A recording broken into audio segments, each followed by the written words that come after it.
Hello friends, welcome to my channel ইংরেজি পাঠশালা। আরও একটি ইন্টারেস্টিং লেসন নিয়ে তোমাদের সামনে হাজির।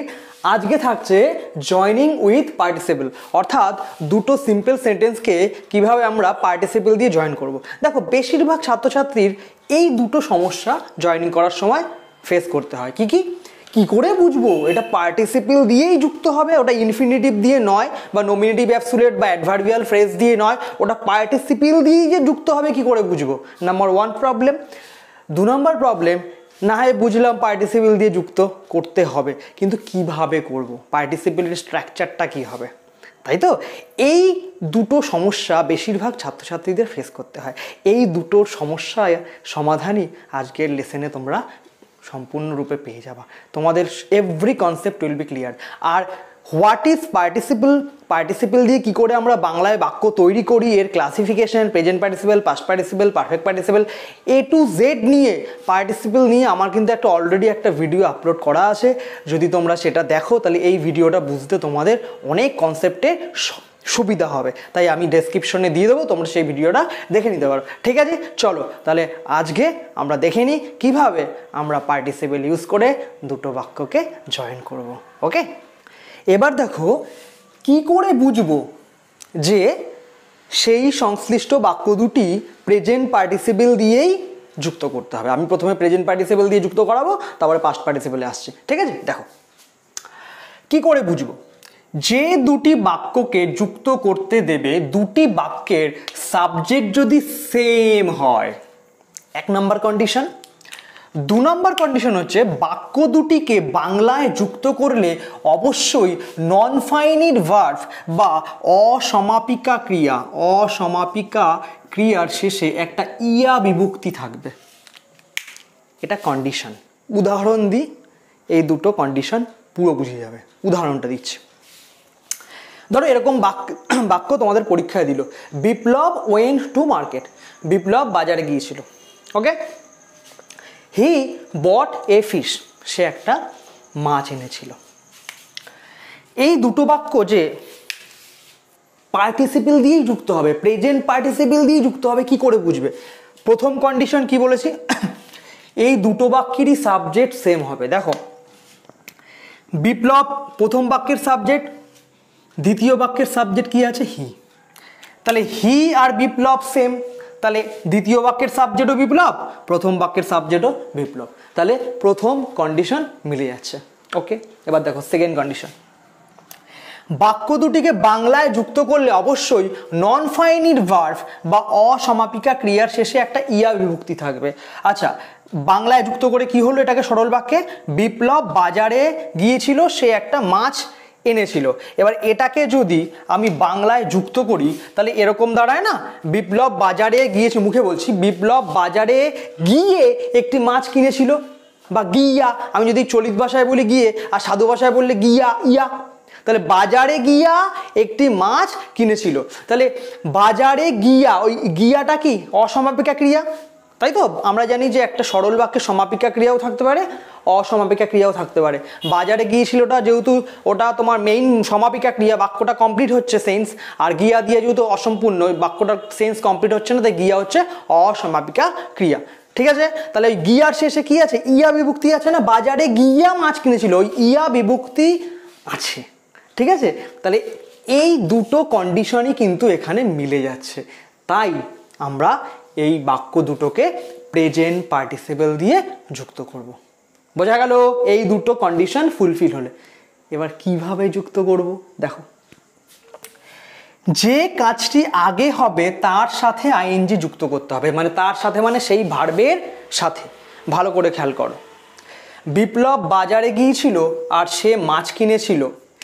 এখানে একটা অ্যাকশন ভার্ব বট, আর এখানে একটা অ্যাকশন ভার্ব ওয়েন্ট।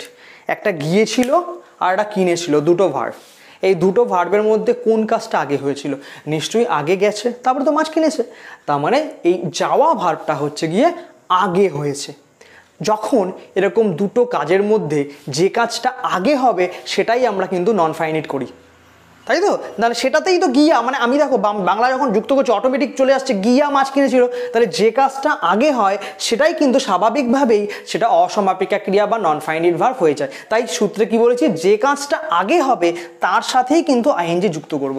তাহলে এখানে আগে হয়েছে যাওয়া কাজ, তাই যাওয়ার সঙ্গেই আইএনজি যোগ করব, কিন্তু এটাকে V2 সঙ্গে আইএনজি যোগ করলে হবে না। আইএনজি সবসময়ের জন্য V1 এর সঙ্গে হয়, ভার্বের বেস ফর্মের সঙ্গে হয়। ভার্বের বেস ফর্ম কোনটা? V1, অর্থাৎ প্রেজেন্ট ফর্ম। তাহলে আইএনজিটা সবসময় V1 যোগ আইএনজি করতে হবে। এখানে একটা জিনিস দেখবো, অনেক ছাত্রছাত্রী আমি দেখেছি যারা পার্টিসিপেলের আগে একটা সাবজেক্ট জুড়ে দেয়, ঠিক আছে? গোয়িং করবে, গোয়িং এর আগে হি, গোয়িং তারপরে করে। পার্টিসিপেলের আগে কোনো সাবজেক্ট থাকবে না, পার্টিসিপেল দিয়েই বাক্যটা শুরু হবে প্রেজেন্ট পার্টিসিপেল যদি করো।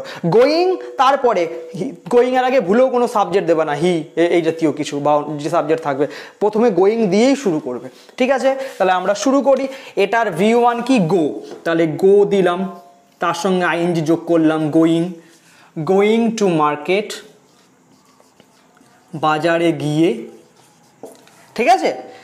এইবার সে একটি মাছ এনেছিল, পরে যে বাক্যটা আছে সেটা লিখে দিই। এবার সের জায়গায় তো আমার এটা সে লেখা যাবে না, এখানে আমার নাউনটাই লিখতে হবে, প্রোনাউন লিখলে হবে না। তাহলে এখানে লিখবো বিপ্লব বট এ ফিশ। একদম সোজা, ঠিক আছে? আমি পাস্ট পার্টিসিপেলটা করিয়ে নিই, পাস্ট পার্টিসিপেল করানো হয়ে গেলে আমি 4-5টা মোটামুটি যে কটা পারি একটু প্র্যাকটিস করিয়ে দেবো, ঠিক আছে?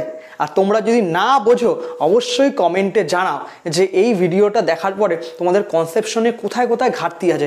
যেখানে ঘাটতি আছে কমেন্টে জানাও, আমি চেষ্টা করব আরও ভালো করে বোঝানোর, ঠিক আছে? ওকে, এবার পরে পাস্ট পার্টিসিপেলে চলো।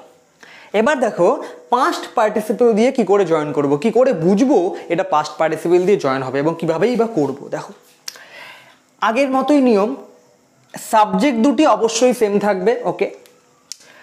দ্বিতীয় একটা নিয়ম যোগ হয়েছে, প্রথম কাজটি প্যাসিভ ভয়েসে থাকবে। এটা কিন্তু একটা বিষয় যে এখানে যে দুটো কাজের কথা বলা থাকবে সেটার কিন্তু ফার্স্ট যে কাজটা হবে সেটা অবশ্যই প্যাসিভ ভয়েসে থাকবে, ঠিক আছে?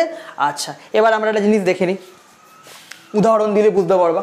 দি cycle was damaged in the accident. সাইকেলটা অ্যাক্সিডেন্টে ড্যামেজ হয়ে গেছিলো, এই একটা ভার্ব।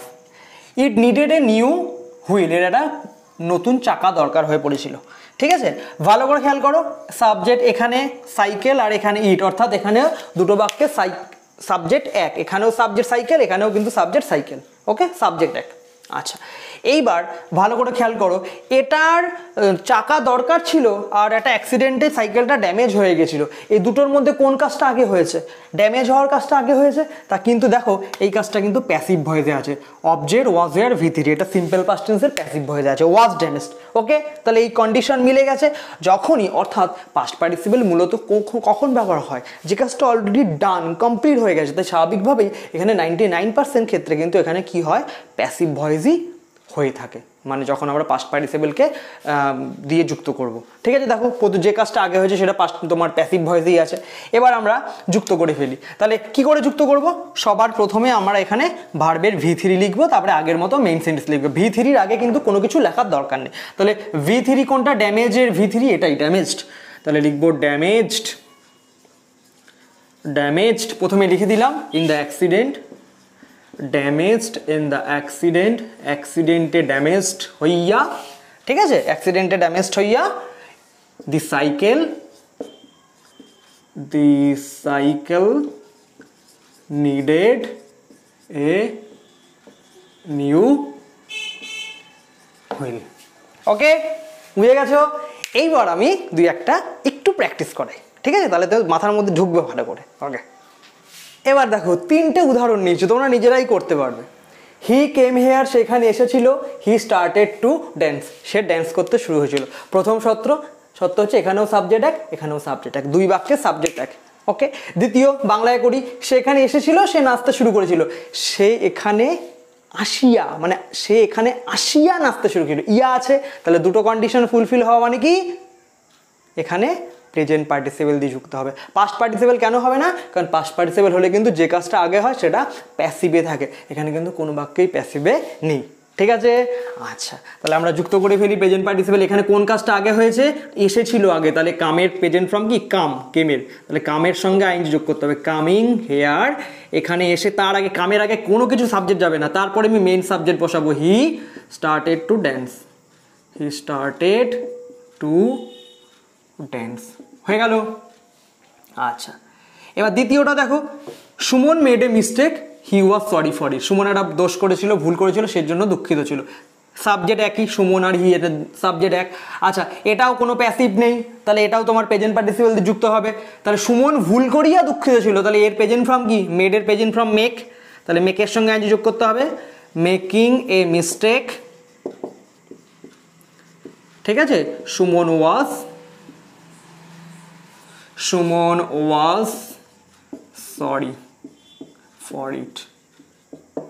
ওকে এবার দেখো লাস্ট কি, I was impressed by his manner, আমি তার ম্যানারের দ্বারা ইমপ্রেসড হয়েছিলাম, আমি তাকে থ্যাঙ্ক জানিয়েছিলাম। তার মানে কি, ইমপ্রেসড হইয়া থ্যাঙ্ক জানিয়েছিলাম, তাহলে অটোমেটিক দেখো এ বাক্যটা প্যাসিভ আছে। প্যাসিভ থাকা মানে কি, এটা কি হবে, পাস্ট পার্টিসিপেল দিয়ে হবে। তাহলে পাস্ট পার্টিসিপেল প্রথমেই বসিয়ে দাও, impressed by his manner, impressed by his manner, তারপরে মেইন বাক্য লিখে দাও, I thanked,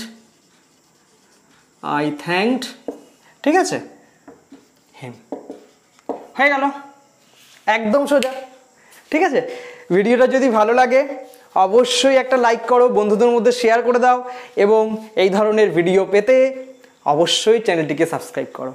ঠিক আছে, আর যদি কোনো সমস্যা থাকে তোমরা জানাও, যদি এবং বলতে পারো যে এই নিয়ে ভিডিও করতে হবে, কমেন্টে জানাও যে এই জায়গাটা কঠিন লাগছে, সেই নিয়ে আমি ভিডিও আনবো।